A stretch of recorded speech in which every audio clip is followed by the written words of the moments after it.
রুটি তৈরির আটার মতো তৈরি করা হচ্ছে মাটির দলা। এই মাটির দলাকে একটি চাকার উপর রেখে তারপর তৈরি করা হবে মাটির তৈরি হাঁড়ি, পাতিল, ফুলদানিসহ নানান ধরনের জিনিসপত্র। আপনারা দেখছেন একটি চাকার উপরে মাটি রাখা হয়েছে এবং এই চাকাটি ইলেকট্রিক, যার ফলে এই কুমার শিল্পীদের কাজ অনেকটা সহজ হয়ে গেছে। ইলেকট্রিক চাকাটি ঘুরছে এবং সেই চাকার উপরে থাকা মাটির দলাটিও ঘুরছে। সেই দলাটিকে হাত দিয়ে চেপে, চেপে তারপর বিভিন্ন বাহারি পণ্যের রূপ দেওয়া হচ্ছে। এখানকার যারা কুমার শিল্পী রয়েছেন তারা কিন্তু বংশ পরম্পরায় এই কাজ করছেন। যাকে দেখছেন তিনি এই এলাকারই একজন বাসিন্দা। তার বাবা, দাদা সবাই এই কাজ করতেন। তিনি মোট ১০০টি আইটেম তৈরি করতে পারেন।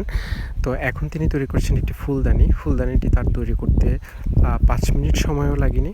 তো এই লোকটি কিন্তু প্রায় ৫০ বছর ধরে এই কাজের সঙ্গে সম্পৃক্ত রয়েছেন। বর্তমানে মাটির তৈরি জিনিসপত্রের চাহিদা কমে যাওয়ায় তাদের কাজ অনেকটা কমে গেছে বলে তারা জানিয়েছেন। তবে তাদের কাজ কিন্তু অনেকটা সহজ হয়ে গেছে এই ইলেকট্রিক চাকার ফলে। একটা সময় মাটির তৈরি হচ্ছে যে চাকাগুলো, সেই চাকাগুলো হাতে ঘুরিয়ে তারপর এই পণ্যগুলো তৈরি করা হতো।